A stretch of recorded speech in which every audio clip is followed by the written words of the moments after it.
First contact in crisis. Chief observer Zax 427 had monitored thousands of civilizations across the galaxy, but never had the veteran xenanthropologist encountered anything like this.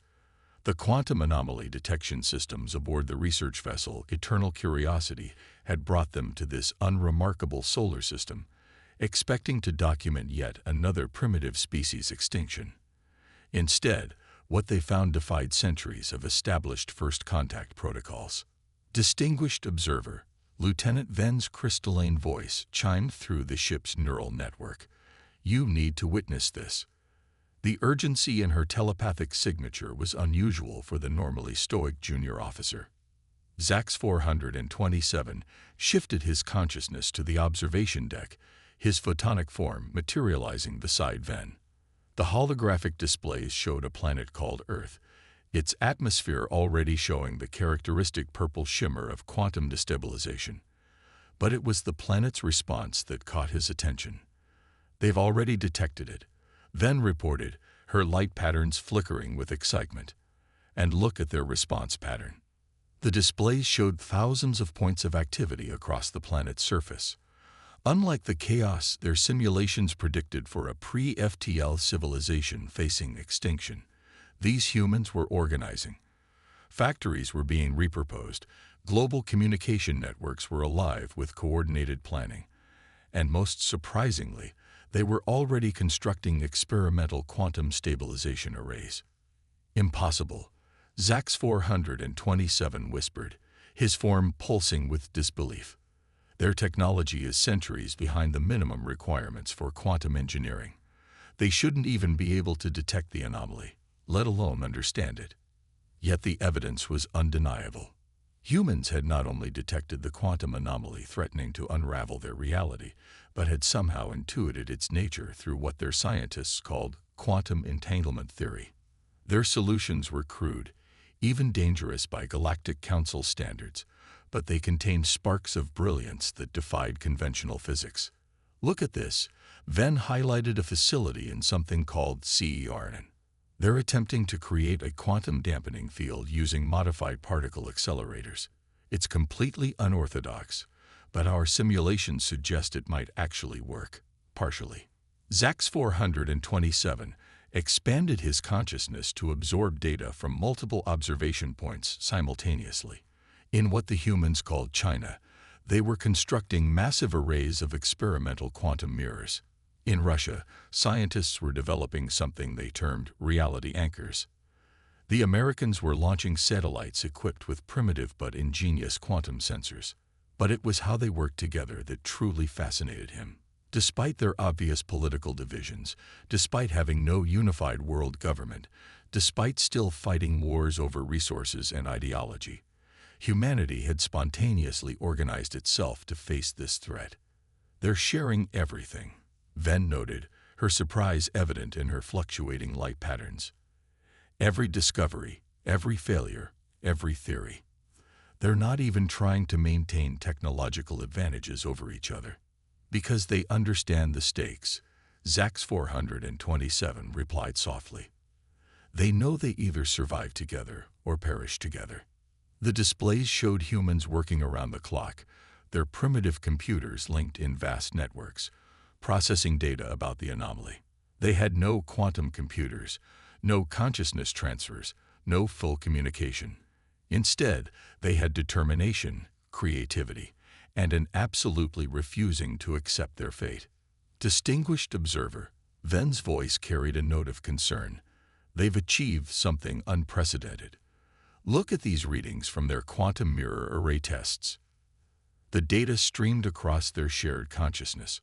The humans had somehow managed to create a localized quantum stability field. It was unstable, dangerous, and couldn't possibly scale to protect their entire planet. But it was something that, according to all known physics, they shouldn't have been able to achieve for at least another 3 centuries. How? Zax 427 wondered aloud. How are they doing this? I have a theory, Ven offered. Their very limitations might be their advantage. They don't know what's impossible according to our physics. They're trying everything, combining technologies in ways we'd never consider because we know they shouldn't work.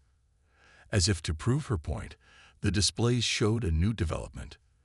The humans had somehow merged their quantum mirror technology with their particle accelerators, creating something entirely new. The readings made no sense, but they were undeniably affecting the anomaly's growth rate. "We need to contact the Council," Zax 427 decided, his form solidifying with resolution. "This changes everything we thought we knew about technological development and species advancement." But the non-interference protocols then began. "Look at them," Zax 427 interrupted, gesturing at the displays showing humans racing against time, fighting against the impossible with nothing but ingenuity and determination. They're not going to give up. They'll keep fighting until the very end, trying everything they can imagine. And they're imagining things we never thought possible. The quantum anomaly continued its inexorable expansion across Earth's atmosphere, its purple tendrils reaching deeper with each passing moment. But unlike every other pre-FTL civilization they'd observed facing extinction, humanity wasn't paralyzed by fear or descending into chaos. They were fighting back with everything they had. And in doing so, they were rewriting what the galaxy's most advanced civilization thought possible. "Prepare a full report for the Council," Zax 427 commanded. "They need to understand what we're witnessing here. This isn't just about saving one species anymore. What these humans are showing us could change our understanding of the universe itself." As the eternal curiosity continued its observation, the displays showed humanity's quantum arrays growing stronger, their theories evolving by the hour, their determination never wavering. The impossible was becoming possible, and the galaxy's oldest civilization was about to learn that sometimes the greatest advances come from those who don't know what they can't do. The Watchers among us. The conference hall of the Galactic Council erupted into chaos as Zax 427's report echoed through their collective consciousness. The photonic beings' usually harmonious light patterns clashed in discord, creating a spectacular display of agitation across the quantum-encrypted chamber. "Preposterous." Elder Carix's form blazed with indignation. "You suggest we violate our most sacred protocols for a species that still burns fossil fuels, that still wages war, that hasn't even achieved planetary unification." Zax 427 remained steady, his light patterns calm and controlled. The holographic displays around him showed Earth's continuing efforts against the quantum anomaly. "With respect, distinguished elder, I suggest we violate our protocols because this species is showing us something we've never seen before." The displays shifted to show a human facility in Antarctica. Scientists from 30 different nations had gathered there, working in bitter cold, using recycled satellite parts and modified weather radar arrays to create what they called a quantum anchor. By all known physics, it shouldn't work, yet the readings were undeniable. "Look at this," Ven highlighted, her consciousness joining the presentation. "They've managed to stabilize a 3-kilometer zone around their facility. Yes, it's crude. Yes, it's dangerous. But they achieved in weeks what our simulations said should take centuries." The council chamber hummed with uneasy energy. Elder Carix's form dimmed slightly, a sign of reluctant consideration. "How? Their mathematical models are primitive. Their understanding of quantum mechanics is barely theoretical." "That's exactly why," Zax 427 explained, his excitement barely contained. "They're not bound by our assumptions. Watch this." The display showed a human research team in India combining ancient meditation techniques with quantum observation equipment. According to their theories, consciousness itself might affect quantum stability. It was an absurd idea by council standards, yet their instruments showed measurable effects. "They're trying everything," Ven added. "Things we'd never consider because we know they won't work. But they don't know what's impossible, so they try anyway. And sometimes they achieve the impossible." A new voice chimed in. High Counselor Zaira, the oldest among them, materialized in the center of the chamber. Her form was pure white light, refined through millennia of existence. High Counselor, the chamber chorussed in respect. Tell me, Observer Zax 427. Zyra's voice carried the weight of eons. In all your studies of emerging civilizations, have you ever seen one respond to extinction this way? Never, High Counselor. Most species either panic or deny until it's too late. Humans. He paused, searching for the right words. Humans seem to take impossible situations as challenges rather than defeats. The displays showed more evidence. A teenager in Brazil had written an algorithm that found patterns in quantum fluctuation data that their best eye had missed. A team of artists and engineers in Kenya had designed a new type of quantum sensor based on traditional tribal patterns. A collaboration between Chinese quantum physicists and indigenous Australian elders had yielded insights into reality's fabric that the Council's scientists were still struggling to understand. They don't think like us, Venn observed. Where we see limitations, they see possibilities. Where we see established laws of physics, they see guidelines to be challenged. High Counselor Zara floated closer to the displays, her form shimmering with interest. And what of their conflicts? Their divisions? Surely these hinder their efforts. That's another fascinating aspect, Zax 427 replied. They don't stop arguing or competing, but they found a way to turn that into an advantage. Different teams try different approaches simultaneously. They fail fast, learn faster, and share everything. Their diversity of thought has become their strength. The displays showed hundreds of parallel experiments happening across Earth. Some failed spectacularly, others showed promise. But each failure was immediately analyzed, each success immediately shared. Humanity had turned their entire planet into one vast laboratory. There's something else, Venn added hesitantly. Something we discovered just before this meeting. She brought up new data streams. They know we're watching. The chamber erupted again, but High Counselor Zyra raised a tendril of light for silence. Explain. They're quantum experiments, Zax 427 said. They're not just fighting the anomaly. They've detected our observation platforms. But instead of panicking or becoming hostile, he displayed a message the human scientists had embedded in their quantum experiments. To those watching, we see you. We could use some help, but we'll keep trying either way. The council chamber fell silent.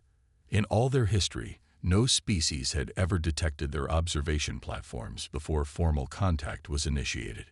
Yet these humans, with their primitive technology, had not only detected them, but had found a way to communicate through quantum experiments themselves. Distinguished Council, Zax 427's voice filled the silence. I believe we're not just witnessing a species fighting for survival. We're witnessing the birth of something new. A civilization that combines scientific innovation with intuitive leaps, that turns limitations into advantages, that faces the impossible with determination instead of despair. High Counselor Zyra's form pulsed thoughtfully. And you believe we should help them? No, High Counselor, Zax 427 replied. I believe we should learn from them. And perhaps, if we're worthy, they might allow us to help. The quantum anomaly's purple tendrils continued their dance in Earth's atmosphere, but now the Council watched with new eyes as humanity fought back, with impossible solutions and unwavering resolve. Something unprecedented was happening on that small blue planet, and the galaxy's oldest civilization was beginning to realize they might not be the teachers they assumed they would be. Breaking protocol. Dr. Sarah Chen stood before the hastily assembled United Nations Emergency Council, her hand steady as she projected the quantum readings onto the massive screen behind her. The purple tendrils of the anomaly were now visible to the naked eye, casting an ethereal glow over the New York skyline through the chamber's windows. We've confirmed it, she announced, her voice clear and unwavering. There are artificial quantum observation platforms in orbit around Earth. Advanced technology, far beyond our capabilities. And they're watching us. The chamber erupted in multiple languages, But General Secretary Martinez's voice cut through the chaos. "Dr. Chen, you're certain these aren't artifacts from the anomaly itself?" "Absolutely certain," she replied, switching to a new display. "We've been detecting their quantum signatures for weeks. At first, we thought they were anomaly echoes, but the patterns are too precise, too structured. They're artificial constructs, and they're actively gathering data. They're studying us," Dr. Peddle from India's Quantum Research Division added, his hologram flickering beside Chen, like scientists observing an experiment. The room fell silent as the implications sank in. Humanity wasn't just fighting a cosmic disaster. They were doing it under the watchful eyes of an advanced alien civilization. In orbit above them, Zax 427 and Venn monitored the proceedings with growing fascination. The humans' quantum detection systems had evolved far faster than predicted, forcing the Council to accelerate their plans. "They're not afraid," Venn noted, her form shimmering with surprise. "They've discovered they're being watched by an alien civilization while facing extinction, and their primary reaction is scientific curiosity. Look at their neural patterns," Zax 427 responded. "They're already theorizing how to use our presence to their advantage. These humans never stop thinking of solutions." Below, Dr. Chen was explaining her team's latest discovery. The alien platforms aren't just observing. They're generating their own quantum fields. If we could understand their technology, we might be able to adapt it to fight the anomaly. "You're suggesting we try to reverse engineer alien technology we barely understand, in the middle of an extinction-level crisis?" The Russian representative's voice was incredulous. "No," Chen smiled. "I'm suggesting we ask them for help. We know they can detect our quantum experiments. We've been leaving them messages. Now it's time to make actual contact." In the Council's emergency chamber, High Counselor Zara watched the humans' discussion with growing interest. They intend to initiate contact themselves. "They're already doing it," Zax 427 reported, transmitting new data. "Look at their latest quantum array configuration." The humans had modified their global network of quantum mirrors and particle accelerators. Instead of just fighting the anomaly, they were now generating complex quantum interference patterns, creating what amounted to a cosmic greeting card. "The pattern is beautiful," Venn observed. "They've combined their mathematical proofs with visual art and musical harmonics. It's not just a message. It's an expression of their culture." More than that, Zax 427 added, "They've embedded their quantum anomaly research data in the pattern. They're showing us what they've learned, what they've tried, and what they still don't understand. It's an invitation to collaborate." High Counselor Zara's form pulsed with decision. "They continue to defy our expectations. Instead of fear or worship, they offer collaboration. Instead of begging for rescue, they show us their work and ask for peer review." "Distinguished Council," Zax 427 ventured, "I believe it's time to break protocol. Not to save them. They've proven they'll never stop trying to save themselves. But because we have as much to learn from them as they do from us." The Council chamber resonated with agreement. These humans, with their primitive technology and boundless determination, had done more than survive. They had earned respect. On Earth, Dr. Chen's team detected the change immediately. The alien quantum platforms were powering up, generating new fields that interacted with their arrays. Data began flowing into their systems, not complete solutions, but frameworks, principles, suggestions. "They're teaching us," Chen whispered, watching the data stream. "But look, they're asking questions too. They want to understand how we achieved our quantum stabilization effects." The first official contact between humanity and the Galactic Council wasn't a dramatic landing or a formal diplomatic exchange. Instead, it was a collaboration between scientists, a sharing of knowledge between two civilizations that had each mastered different aspects of reality's deepest mysteries. As the quantum anomaly continued its assault on space-time itself, humanity and the Council began an unprecedented partnership. The galaxy's oldest civilization had finally met a species that could show them new ways of thinking, while humanity gained allies who could help them refine their wild innovations into practical solutions. The purple tendrils in Earth's atmosphere began to flicker as the combined efforts of human intuition and council technology fought back against the impossible. But more importantly, both civilizations were learning that true advancement comes not from age or technology alone, but from the willingness to see beyond established limitations and imagine new possibilities. Convergence. The Antarctica Quantum Research Station had become humanity's most unlikely melting pot. Dr. Chen watched as her breath frosted in the air, forming tiny ice crystals that sparkled in the ethereal light of the quantum stabilization field overhead. Next to her, Zax 427's photonic form cast a warm glow across the snow, his presence still drawing amazed stares from passing researchers. "Your solution was elegant," Zax 427 commented, observing the modified quantum arrays that now ringed the facility. "We would never have considered using temperature differentials to enhance quantum field stability. Sometimes the simplest solutions are hidden by too much knowledge," Chen replied, checking the latest readings on her tablet. "We didn't know it shouldn't work, so we tried it anyway." The collaboration between humanity and the Council had evolved rapidly over the past weeks. What began as a cautious exchange of scientific principles had blossomed into something unprecedented, a true synthesis of two radically different approaches to understanding the universe. Inside the station's main laboratory, Council technicians' photonic forms worked alongside human scientists, their combined efforts displayed across holographic screens that merged Council technology with human intuition. The quantum anomaly's purple tendrils still writhed in the atmosphere above, but now they faced a coordinated response from two civilizations. "Look at this," Dr. Patel called out, his excitement cutting through the hum of equipment. "The quantum harmonic patterns from the aboriginal songlines, they're actually affecting the anomaly's expansion rate when we combine them with Council field generators." Ven's form shimmered with interest as she analyzed the data. "The mathematical patterns in your traditional songs, they echo quantum resonance frequencies we've never detected before.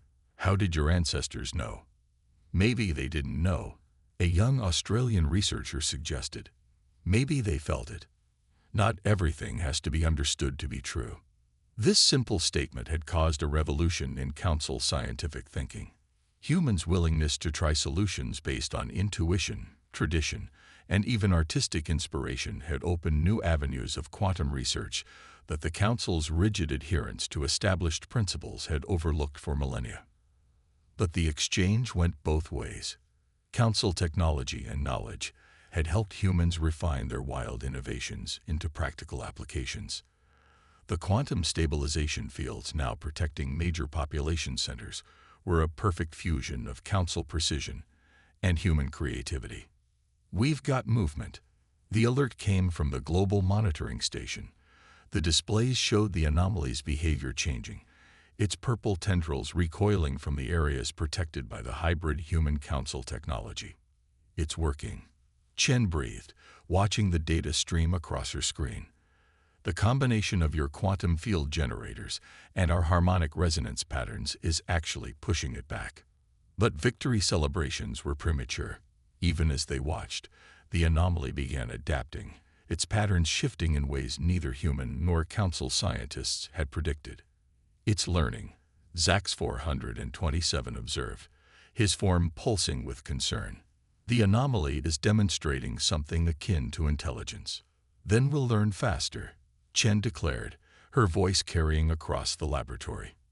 "Everyone, full data share, Council and human observations, all theories, even the ones we think are impossible. We need everything." The response was immediate. Council members began transmitting vast quantities of data through their quantum networks, while human scientists shared their latest findings, no matter how unorthodox. The laboratory became a crucible of ideas where advanced physics merged with human intuition. "Look at these patterns," a Council physicist noted, highlighting strange fluctuations in the anomaly's behavior. "They almost look like like language, completed a human linguist who had been brought in to study the anomaly's visual patterns. It's not just changing randomly, it's responding to our attempts to communicate with it.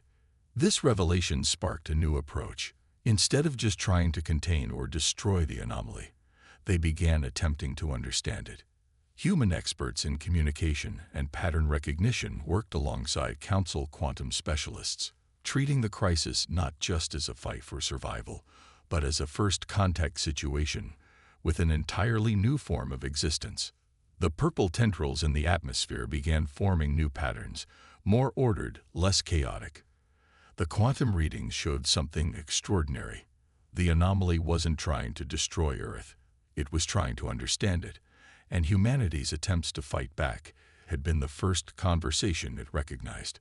"We need to change our approach completely," Chen announced, her mind racing with possibilities. "We're not fighting an invasion or a natural disaster. We're experiencing first contact with a quantum-level intelligence, and our combined efforts to stop it were actually our first successful communication." Zax 427's form brightened with realization. Your species' instinct to try everything, to never give up. It created enough varied patterns of quantum interaction to catch its attention. What we thought was a crisis was an attempt at conversation, Ven completed. And now, with both our civilizations working together, we might actually be able to talk back. Chen finished, her eyes shining with the same light that filled the quantum-touched sky above. As night fell over Antarctica, the combined team of humans and council members began their most ambitious project yet, not to fight the quantum anomaly, but to communicate with it. The purple light above seemed to pulse with new purpose, as if it too recognized that something unprecedented was occurring on this small blue planet. Two civilizations, one ancient and advanced, one young and innovative, had not only learned to work together, but had discovered that their greatest strength lay in their differences. And now they faced their greatest challenge yet: to establish communication with a being that existed on the quantum level itself. Legacy of two worlds. The quantum anomaly's purple tendrils had transformed. What once appeared threatening now danced across Earth's atmosphere in complex, geometric patterns. In the Antarctic Research Station's main chamber, humans and council members watched in awe as their combined quantum translation matrix processed the entity's latest communication. "It's beautiful," Dr. Chen whispered, watching the holographic display render the quantum being's thoughts into comprehensible patterns. "It exists in a state of pure quantum potential. What we saw as destruction was actually its attempt to expand its consciousness to understand ours." Zax 427's photonic form pulsed in agreement. "A civilization of pure quantum consciousness. In all our millennia of exploration, we never imagined such a thing could exist. We were too focused on finding life similar to our own." The translation matrix hummed as it processed another stream of quantum data. The entity, which humans had named Aurora, existed in a realm where thought and reality were one. It had been drawn to Earth by the unique combination of emerging quantum experiments and the vibrant electromagnetic signatures of human consciousness. "Look at this," Dr. Patel called out, highlighting a section of the data stream. "Aurora is showing us how it perceives reality. The quantum state isn't just its environment, it's its language, its art, its very being." The chamber's displays showed Aurora's perspective, a universe of interconnected quantum possibilities, where consciousness itself shaped reality. It was a view that challenged both human and council understanding of existence itself. High Counselor Zaira, who had arrived on Earth for this historic moment, addressed the gathered team. "In trying to save themselves, humans not only proved their worth to the Council, but helped us discover an entirely new form of life. Your species' greatest strength isn't just your determination. It's your ability to imagine possibilities beyond what's known." Dr. Chen nodded, but her attention was focused on the latest quantum readings. "Aurora is offering us something," she announced, her voice filled with wonder. "It wants to teach us how to perceive quantum states directly, like it does. Not just measure them, but experience them." The implications were staggering. Aurora wasn't just communicating, it was offering to help both humans and the Council evolve their consciousness to perceive reality in entirely new ways. The crisis that had threatened Earth's existence had become an opportunity for unprecedented growth. This is why we failed to understand it initially, Ven realized, her form shimmering with excitement. We were too focused on measurement and control. Humans' intuitive leaps, their willingness to try impossible things, that's what caught Aurora's attention. You spoke to it before you even knew it was there. The quantum patterns overhead shifted again, forming what the translation matrix interpreted as an invitation. Aurora was offering to teach both civilizations how to expand their consciousness into the quantum realm, while learning from them about different ways of experiencing existence. Distinguished Council, Zax 427 addressed his people. We came here expecting to find a primitive species facing extinction. Instead, we found teachers who showed us that true advancement comes not from technology alone, but from the courage to imagine beyond known limits. And now, together, we stand on the brink of an evolution in consciousness itself. Dr. Chen stepped forward, her voice strong with conviction. We accept Aurora's offer, she declared, speaking for humanity. But we want to do this together, humans and council members learning side by side. Our differences have proven to be our greatest strength. Let's see what we can achieve when we combine council wisdom with human imagination and Aurora's quantum perspective. The purple light above pulsed with what could only be described as joy.